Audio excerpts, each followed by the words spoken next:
So, are we suffering from a crisis in global cultural leadership, or is this the golden age of cultural leadership? Is it unfair to ask such a broad question? There's nobody better equipped to talk about this than my panel here today. They are so diverse. They represent different countries, different experiences, some countries that have a long time investment in culture and in arts, other places that are newer to this field. We have leaders here who've worked on this for a long time, people who work in the private sector, leaders who work in the public sector, and leaders who work in the private-public sector partnerships, in addition to people who do this from a startup perspective and institutions that have been doing this for a long time. I've spoken to my panelists over the last few days, and they've all expressed that there has been a change in cultural leadership in their institutions, in their countries. How, why, and what we can do about it is really what I'd like to explore. So I'm going to start by introducing them. I'm going to do it alphabetically. Aya Al-Bakri is the CEO of the Dir'iyya Biennale Foundation. It's a cultural organization that stages 2 world-class biennales in Saudi Arabia, alternating between contemporary and Islamic art under the auspices of the Ministry of Culture in Saudi. We have Francesca Colombo, who is the managing and cultural director of the Biblioteca Albera Milano. She just won the Dubai International Best Practices Award for Sustainable Development in the Urban Regeneration and Public Spaces category. Thank you. We have Dune Choi, who is currently serving as the art director of Hyundai Motor, which has deepened its partnerships with global museums and cultural organizations. She's going to tell us a little bit about that. And then we have Justine Simons, who is the Deputy Mayor of London for Culture and the Creative Industries. She is the founder and chair of the World Cities Culture Forum. And in 2015, she was awarded an Order of the British Empire by Her Majesty the Queen for services to culture in London. So happy to have you all here. I'm going to start first by asking Justine and Aya to tell us a little bit more about their experiences. The juxtaposition between your experiences is so interesting. London has been doing this kind of funding for cultural events for quite a long time. You yourself have been doing it for almost 2 decades in London. Aya, you're newer to this. I think the Ministry of Culture in Saudi was founded in 2018, so it's newer to this space. So Justine, can you go ahead and tell us, are we suffering from a crisis in cultural leadership? Thank you so much. It's really, really great to be here. I think for me, I'll start with the context, the global context. And I think there's 2 factors really that are really prominent. The first, if the slide works, I'm going to press it. No, that's me. Yeah. Hooray. There you go. The first is how the world is changing. So it's changing very rapidly. There's technological transformation, the climate crisis, war, mass migration. And although the world is smarter and more connected, people are lonely. Experts have got a word for it. They call it the perma-crisis. So all these factors coming together. And the second, which is my perspective, which is looking through the lens of cities. Over half the world's population live in cities, and the gravitational pull of cities is ever increasing. So these are the 2 big factors that I'm looking at in my work. So I think the question that we're all asking ourselves is, what does it mean for culture, and what does it mean for cultural leadership?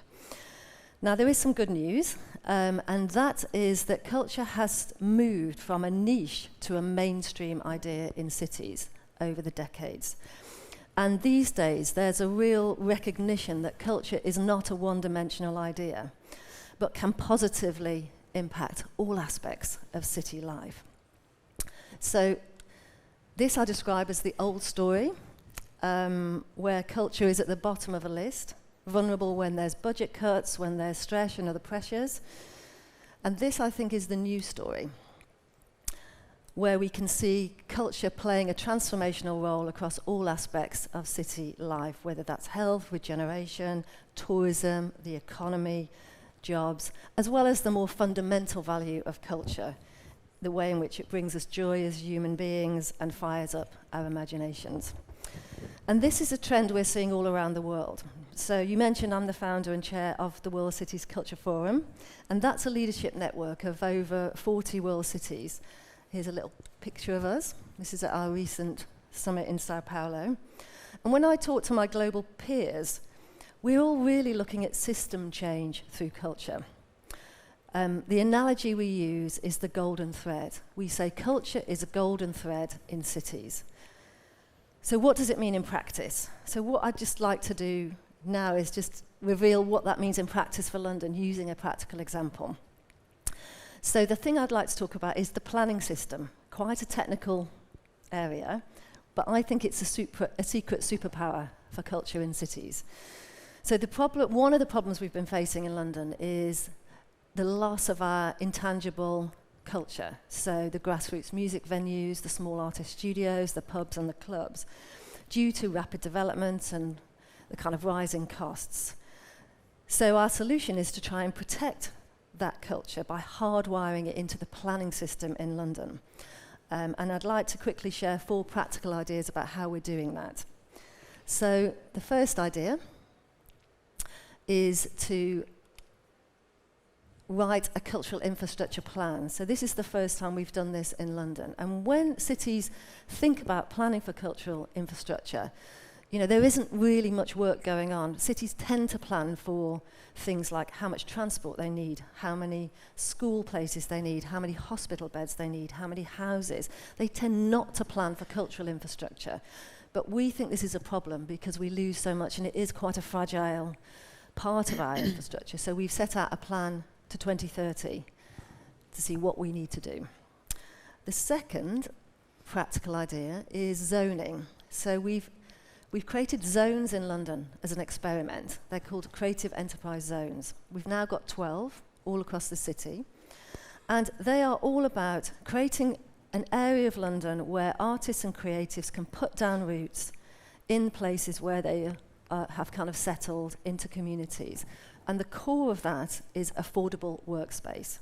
So artists and creatives, they need space in order to stay and work and flourish in our city. So creative enterprise zones provide affordable creative workspace long term.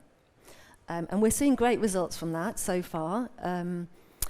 We did an analysis of business growth within the creative enterprise zones, and we found that creative businesses were growing at 22% inside the zones. Outside of the zones, they were falling -4%. And we're now on track to deliver 72,000 square meters of affordable studio space, which for people who like football is the equivalent of 10 football spaces. And then the other idea, which is a social investment model, is the Creative Land Trust. So that is a trust, an independent trust, bringing in social investment, buying buildings, and then giving them to artists long-term in an affordable way. So that's another tool in our box. And then the final tool is the rapid response. So all of these things I've talked about so far, they're long-term ideas, hardwiring into the system, protecting creatives and their activity and their space long-term.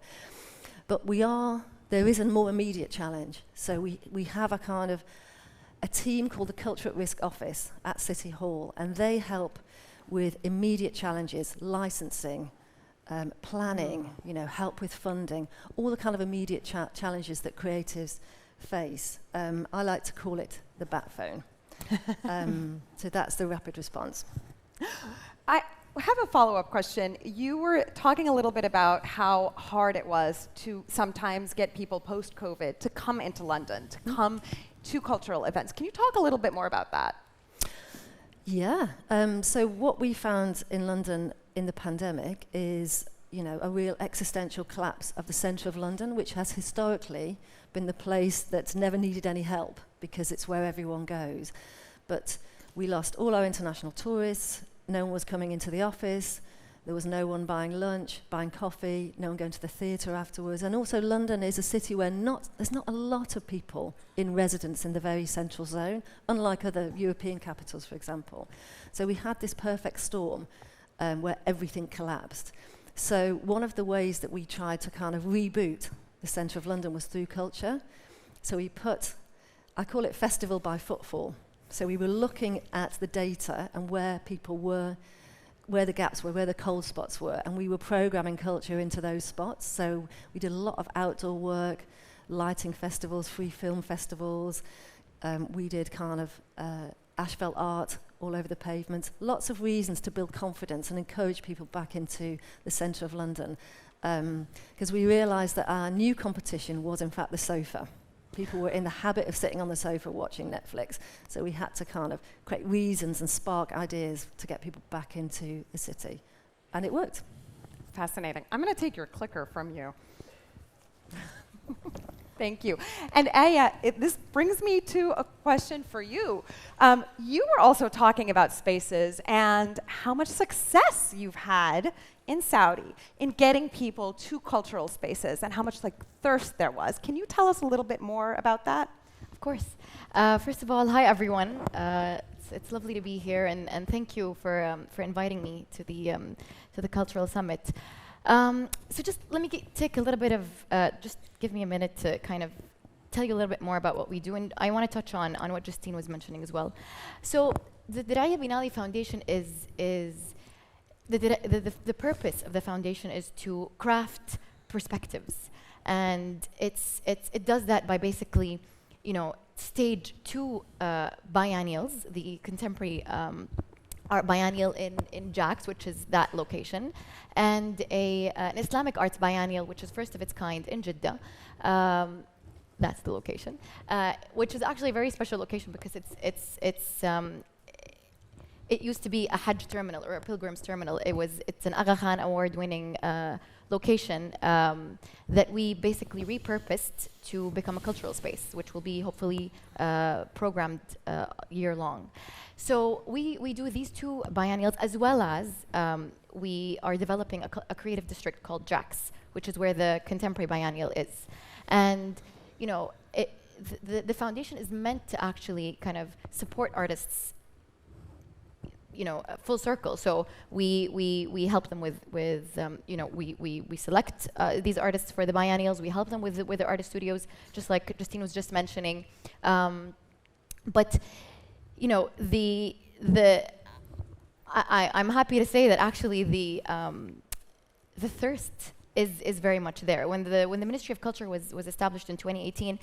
The culture was always there. The art was always there. It was a culmination rather than an overhaul. It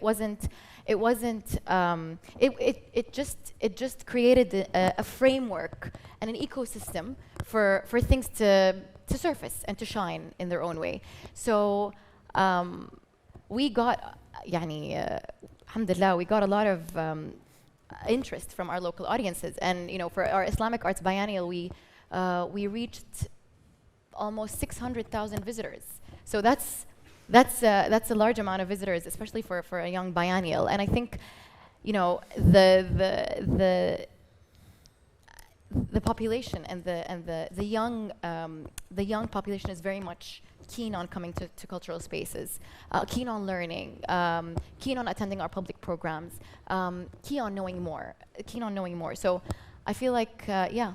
Is it the golden age of cultural leadership right now? I think so. Or is it on its way? I think so, hopefully, yeah. Great.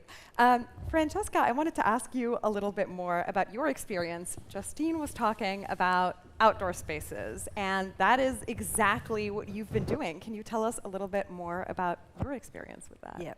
First of all, thank you to be here and to have been invited. So, what we do in Milan is managing a public space, is a park, and we are trying to transform this public space in an open-air theater, in a place of community, in a place of culture, in a place of connection, is a place of contemporary. So, we cannot ignore that time has changed dramatically, and so cultural leaders, and I'm speaking of people who organize festivals or manage opera houses, not to artists, because they are forward-looking, they are forward-thinking. So I'm speaking about people like us, so people who manage arts and culture. And for me, to be contemporary means to speak about climate change, about sustainability, about mental health, about social inequalities. And I think that cultural institutions cannot function anymore as isolated islands. So we have to go outside. We should ask ourselves, do I have an impact with my job on society? And this is what we're doing. This is a photo of a classical concert that I decided to do as the opening of this new initiative, because this is a public and private partnership. So the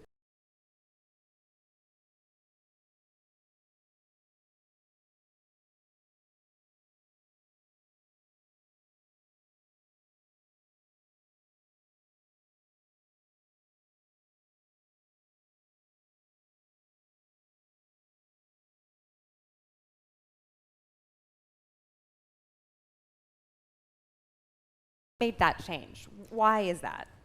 I think after pandemic, we were locked too much in our house, in our sofas, in our environmental. I mean, and it's not easy after pandemic to go in a closed theater, in a closed opera houses. And what we are doing is just to create occasion, thanks to arts and culture language, to live time outside with the community, to reconnect with people, to well-being. I mean, for us, it's very important. What I'm doing is trying to really to bring well-being to people, thanks to arts and culture, because arts and culture is so powerful. The language is so intuitive, is so emotionally, is so, I mean, it involves. And I mean, I come from another experience. I was opera director, festival directors, and I also help many entrepreneurs, private entrepreneurs in Italy to create their private foundation. We have Prada Foundation, we have many private foundations. But this time, what I love so much in my job is that I am in a public space, in a space that is for everybody. And also in the logo of BAM, B-A-M, the logo is I am, the park is mine, it's a public space. And this is very important, and I mean, what I learn also is also to mix different approach. I'm a pianist and engineer, so I like to nurture humanity with emotions, with dance, with the rhythm and so on. But I think that we as cultural leader, we should also have a management and scientific approach to arts and culture. Data-driven decision. What does that mean for you? Data-driven decisions. Like what is some data that you've received and She you've said acted before. on? She said before. We studied our communities. How the age, the target, where they come from, what they want, what they need, and data can help so much. I mean, and then you can, in consequence, organize events for that target or from the other target, or maybe. For example, after pandemic, for me, there is a need of wonder to just say, wow, and breathe. And so I decided to invent a festival of wonders, 3 days of theater, street theaters around the park, where the only scope of the art is to bring people there, connect people, stay together, and say, wow, I am well here. I'm enjoying my eyes, I'm enjoying my emotion, I am enjoying my ears because I'm listening good quality of music and so on. So this has come from a listening, from an approach that listen to the community and that maybe just add a little bit of courage, because I mean, time will change again also. And approach is important, but it's also important to have an open mind approach, open mindset, and courage to experiment, to try and fail. I fail, okay, but I mean, let's do it. When you were talking to me, you gave me a couple of really interesting examples about how it's different. It's not just outside. I think you were talking about like the length of time and the commitment that people need to make to be outside versus when they go to an opera where it's much longer and takes much more of a commitment. Yeah, and the people audience would like also to have an experience, and they want also to be active in the experience. So for me, it's important. I frequently ask to artists, please, let's think together something where we can interact with people, with children, with old people, with foreign people who are here. Maybe they don't understand Italian language. So this is really a new approach, a new way of listening to the needs that has changed with pandemic at most, but also with digital, because with digital we are no more capable to focus on things. So the format, for example, my concert in opera house, you can listen to a longer in Wagner opera 4 hours. No, our concerts 1 hour. No intermission, 1 hour, and that is enough. Otherwise, the concentration will get lost. So fascinating. Yoon, working for such a huge private institution that has been funding arts and culture for a while, how has your approach shifted? I think cultural leadership in our challenging world involves creating a safe platform for diverse practices. And I think, at Hyundai we believe in art as a lens through which we can broaden our understanding of the world we are living in. For example, how you connect people, and all about our activities are expanding the access to the art and deepen engagement of the people who we wanted to address why we are existing in this world through art. And I think having built in that community and then being in that community is part of our initiatives. And for example, in January this year, we supported Rhizome of New Museum in New York, where 7 artists and 7 technologists, including scientists, were invited to have collaborative research together. It's something like hackathon. And after that research period, they came up and then present about what they found throughout that collaboration. And now when we talk about art, often it is not only about art, it is very interdisciplinary, and how you bring these interdisciplinary discourses within the art is very important. And also when we are here at the Culture Summit, you hear very much about diverse conversations and what we are all trying to conceive through the collaboration. And as you can see here, you see this robot, and often throughout the conversation of Culture Summit, you also heard of artificial intelligence and what is the machinery which can think nowadays, and how we can bring them as a part of conversation, and how we learn how they perceive the world is very important to understand the future to come. And this is part of the performance project. The artist who you see on the left-hand side, Mariam, worked with the technologist in Boston Dynamics, who is working in the human-machine interaction and working with the spot on the stage and how you see each other and understand each other. I'm not sure, whether you have encountered these types of robot in your world, but most likely how they see the world is very different from how the human sees the world. So the artist wanted to try, how we understand each other through that project. I think that was the momentum when people really realized we need to bring them as a part of the conversation. And the next project you see, it's part of the World Weather Station project, which happened last year. And this was part of the Seoul Weather Station. And you might see the small figure in the middle of the gallery. This was also a robot you see called Spot. And the Spot was walking around the city and then get the data of the carbon. And when you often talk about how we reduce carbon footprint, you don't really get it as a very vivid visual kind of experience. It's more about data, and you don't know how you visualize it. And then I think that's why the artist really wanted to bring the presence of the robot, which are in the conversation with human, how we bring the new future and more in diverse way. And this was part of that project. And then this is another agenda we have, how we can collaborate together without the border of the nation.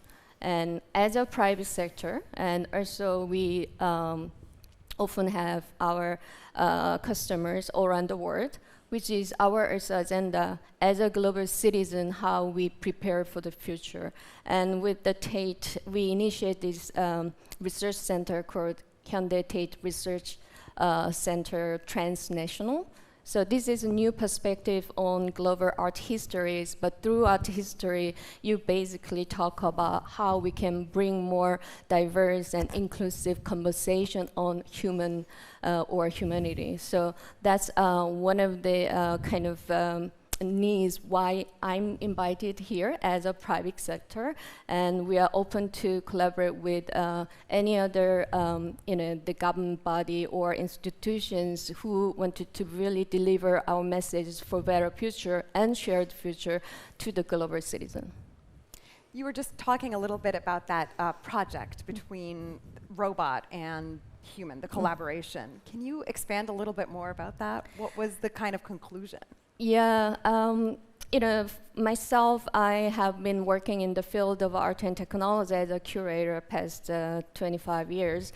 And what we learned through that, experience is more about within this complex or challenge world, you cannot really bring your own domain of practice. You have to be really, bring every experience and every expertise to, I think, go through the challenges we are having. And when you talk about artificial intelligence, it's not only about technology. It's about the psychology, how we bring the emotional intelligence to be in the area of conversation, and also all these foundings from previous years are very much involved with the practices of our time. So I think when we talk about art and technology, it is often this is just open platform. Anybody can come and talk about human and also machine. It's not human vice versa machine. So that's how we see art and technology in the conversation. Great. So I wanted to kind of take a 10,000-foot view. What is the goal of this cultural leadership? What is the measure of success? And I'm kind of opening it to whoever wants to talk about this. When you're coming up with these plans and ideas, collaborations, biennales, festivals, how do you measure the success of these efforts, other than just sheer numbers of people who are attending?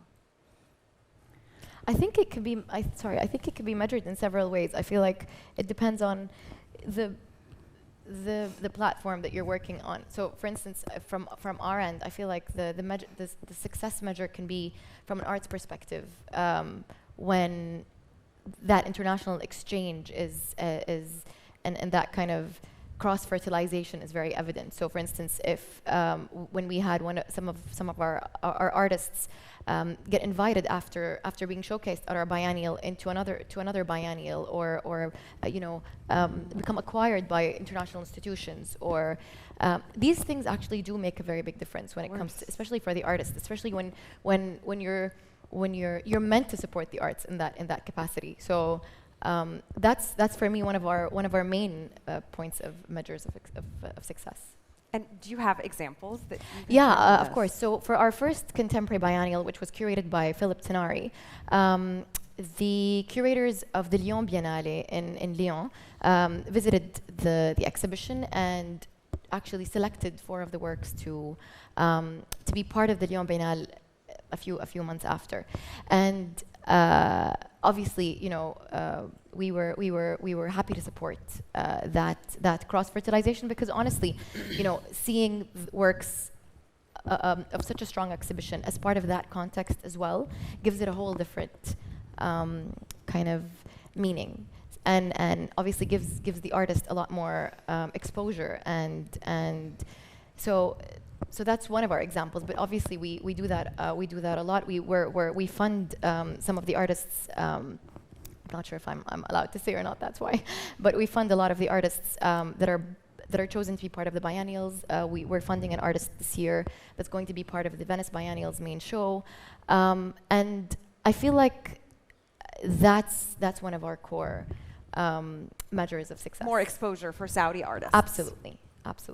Outside of Saudi. Outside of Saudi, getting people with to the come. with the local audience, obviously, always, but it's important for us to do that international exchange, whether it's us showcasing Saudi culture, or also doing that with an international, whether it's through our curatorial teams, we have a very diverse curatorial team, whether it's through our public programming, whether it's through supporting artists in getting studios, spaces, etc. in JAX, or whether it's, doing, giving an Islamic, putting together an Islamic biennial, which gives Islamic civilization a whole new meaning. I think that's why measures of success vary depending on kind of what it is that we want to zoom into. That's fascinating. Yes, please. Yeah, I would agree with that. I think for me, the measure of success is unlocking the full transformative power in a city of culture. So you saw my earlier slide, it's playing a role in the health service, in tourism, in communities. This whole kind of full range of cultural value is unlocked.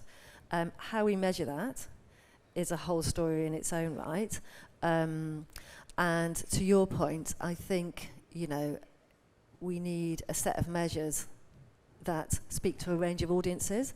So in London, it might be jobs. One in every 5 jobs is a creative one in London. The economy is worth over £50 billion, the London economy. Tourism, 4 out of 5 people come to London for culture, plus the social side of it, the community engagement, etc. So I think, the trick is to kind of capture all of that story, but then be able to curate it depending on who your audience is, because we're all in the business of advocating for culture in cities, and empathy is important. So who is your audience and what do they care about, and what is the story that you can curate, pulling together all of your evidence. Looking at that on a global scale, at the World Cities Culture Forum, every 3 years we produce a report. It's called the World Cities Culture Report. And that is a mega data set, over 70 data points, measuring culture in cities, with over 40 cities. So it's a big piece of work. And one of the biggest tasks is finding things that everyone measures so that we can compare each other. I remember when we started it, we were looking at where are these common measures. And our friends in Tokyo, we asked them, how do you measure the kind of cultural life of the city? And one of their indicators was the number of pianos per household. Oh. But no one else measured that, so we couldn't include it. But, that's the thing we're doing. We're trying to pull this data together, and cities themselves really value it, because it's important for us to go back to our city and say, look, this is what the rest of the world is doing, and we're kind of using that as an evidence base back in to say, these are all the theatres in these parts of the world, this is what's happening in, restaurants or in studios. So it's really important to kind of capture the data, but then I think to be able to curate it and use it impactfully with your audience, whoever that is. What are some other measures? Like you were just saying, the piano one is so fascinating. What are some other more common measures? I mean, I'm assuming things like the number of theaters and venues and art exhibits and... Yeah, things, UNESCO heritage sites, Tokyo's got the most Michelin-starred restaurants of anywhere in the world. So it's quite a broad range of, we see culture in this very kind of holistic way. But check it out, World Cities Culture Forum. Yeah, all the data's there. It's all open source. Mm-hmm. That's fascinating. About goals, I will add also that one important goal for a cultural leader is to build bridges among different cultures and also among different institutions, with the public sector, with the NGO, with the university, with academia, because culture has the incredible power to take all together. And this is, for me, is very important. And of course, is the other goals very important we never have to forget is to nurture people. Mm-hmm. And in this time, it's something that culture is so powerful, and we have to do it. And about measurement, I mean, my reality is in Italy, so we struggle a lot because every institution has his numbers. It's very difficult to find a common, let's say, set of instruments of measurement of the impact of culture. We all agree that it cannot be only the number of audience, because that can be very dangerous. Because if you want to look on the contents and go deep in the contents, sometimes if you go deep to the content, you don't have so much audience around you. So I mean, so it's hard. I'm not so well prepared about numbers because I'm an engineer, but I mean, when I was opera director, we are 13 national opera in Italy. We don't have a common set of instruments to measure our performances. That's strange. That's not good, because we are artists. Everybody has his numbers. But again, so I think that we need some at an international level, because as I said at the beginning, so we are in an ecosystem that is global, and we are all part of this ecosystem, and we should speak also among us with numbers and with results on our performances. June, how do you guys do this Yes, as a private institutions? I think what we do is a little bit unique model compared to other corporate sponsorship, and I think slowly the institutions and the people who are working in art kind of acknowledged that our distinctive partnership. So we don't call sponsorship, but we say it's partnership with the institutions and organizations. But what's the difference between sponsorship versus partnership? Like, kind of give me a real life example of the difference. So most of our partnerships are mid or long-term partnerships. For example, with Tate, we do the Turbine Hall Commission, which is 10-year-long commission project for the Turbine Hall. And we had a little bit of backside conversation regarding whether it is the time to take a risk. Yes, we would like to take a risk, and as you can imagine, for the commission project, you never know what kind of artist and the project will be presented. That's the partnership. You believe in your partner, and they do their work to have the best performance with the artist.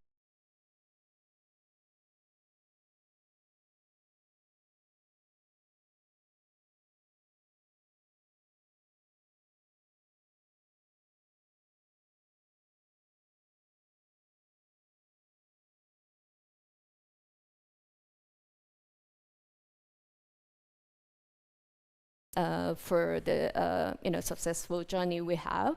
At the same time, we also support a lot of emerging curators and artists through our own initiatives, such as award programs and fellowships. I think throughout that journey, if that artist can take a risk to be part of this art world in a very supportive way, I think that's another measurement we can bring in as a future generation.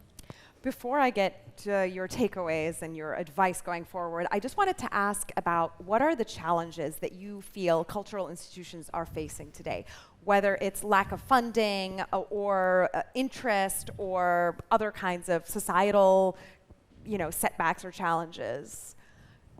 Do you want to start? Yeah, sure, please. I think from my perspective, I opened with it, this idea of the perma-crisis. So in cities, they're under extreme pressure from a lot of different sides, housing, social care, hospitals, etc. So one challenge is, how do you make the case for culture in the middle of those real-life difficult challenges? How do you do it powerfully? How do you do it empathetically? So that's one of the challenges. I think I also alluded to it. It's often an underestimated area, seen as a low priority. And although there's lots of change and understanding now of the broad application of culture in cities, you can't take it for granted. It needs constant championing all the time. We have to be on our game, making the right arguments in the right way to the right people every day. And then another two challenges, I would say long COVID. The cultural sector itself has been hit hard by COVID. We talk at the World Cities Culture Forum, we say culture has long COVID. So it was hit immediately, hit hard, hit deeply, and there's a long tail. People carrying a lot of debt, a lot of challenges there, especially the workforce. Lots of freelancers and small businesses, so they're struggling. And then for us in the UK, Brexit, We've left the European Union, which was our biggest trading partner in culture. And so we're seeing a big impact from that. There's been a 45% drop in the number of British musicians playing at European festivals, for example. So they would be just 5 of the challenges. There's more. A lot more. Thank you so much. So I'm going to ask you, as we kind of wrap this up, to tell us a little bit about what you think the audience should take away from this panel, from your experiences going forward. What are the takeaways? What are the lessons? I think don't forget to experiment. I think that, for instance, honestly, we talk about different methods of putting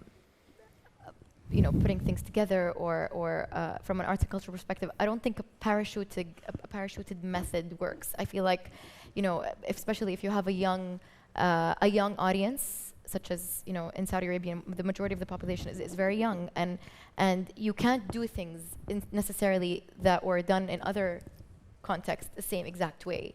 Give me an example. This is fascinating. I can't think of an example now, but I feel like even when it comes to digitization or education, or for instance, for us when we do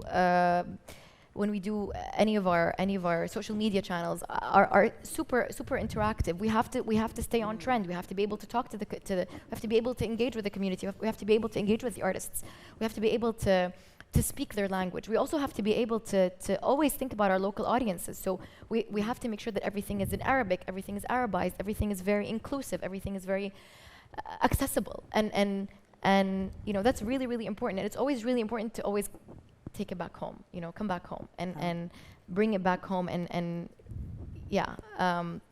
but I also really feel like we should be able to experiment a little bit more. I like it. For me, is take arts and cultural experiences with you all lifelong. It's scientifically proven that benefit your body and soul through your cells. It makes you more creative. It develops the critical mindset. It reminds to listen, to respect, to speak properly. I think it's so powerful also as educational tool. Playing an instrument is the most powerful training for our brain. Singing also the same. So my takeaways is really take art and culture with you all the lifelong. That is fascinating. Justine? I think, can you hear me? Yeah. All right, I've got 3 lessons and a bonus. Love it. All right, so I think because I'm in the business of advocacy, words I use a lot are we need the data and the jeopardy. So for me, it's not enough to just give people statistics. You also need to say what's at stake. With artist studios, what's at stake if they collapse in London? We lose our artists, we lose the economy, the world position, etc. So data and the jeopardy help to build a compelling case. Idea 2, I think always a great story. We're wired as humans to understand stories. Tell it in a way that's compelling, interesting. Think of a good name. Number 3, make friends. Can't do it alone. In London, I talk a lot about Team London, and that is, the way in which everyone has to join together to do something in the city. And the bonus is never lose your sense of humour. Oh, that's fascinating. I do want to ask you a follow-up. Justine, you were telling me before about how before, I don't know how long ago, it used to be a department of culture that was part of a city, but now it's integrated into kind of all aspects of the city. Tell me a little bit more about that and why it works. Yeah, so I think when I talked at the beginning about culture going from a niche to a mainstream idea,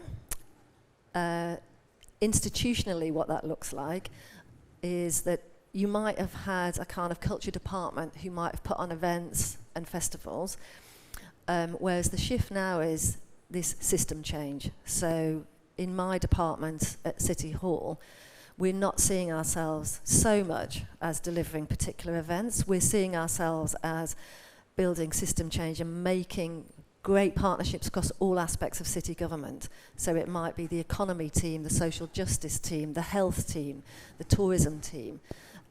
So that's what it looks like in practice. We're all about creating those relationships and finding those common points where we all care about the same thing, but culture can deliver or solve that problem.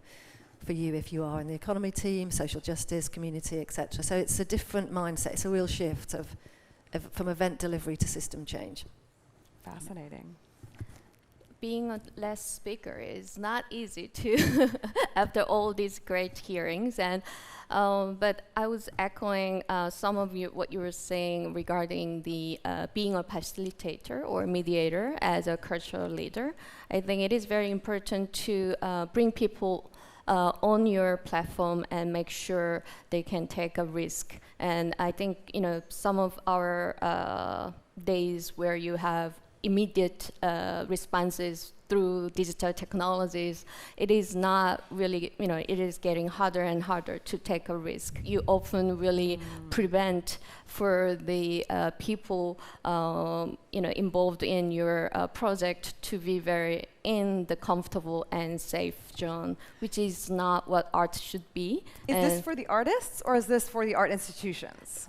I think all the players and stakeholders within the art. I think that's the kind of, I would say, the challenges we have. And as also a private sector, we do have those challenges as well. But I think being kind of detached from that types of responses and being yourself and find your own stories, I think that is much more important and needed in this era of challenging times. Where there's a lot of cuts to art education, to institutions, and to the like. Well, I want to thank you all for joining me today. Thank you, everybody in the audience as well. We had a great panel. Thank you, Aya, Thank you. Francesca, Justine, and Duon. Thank you so much.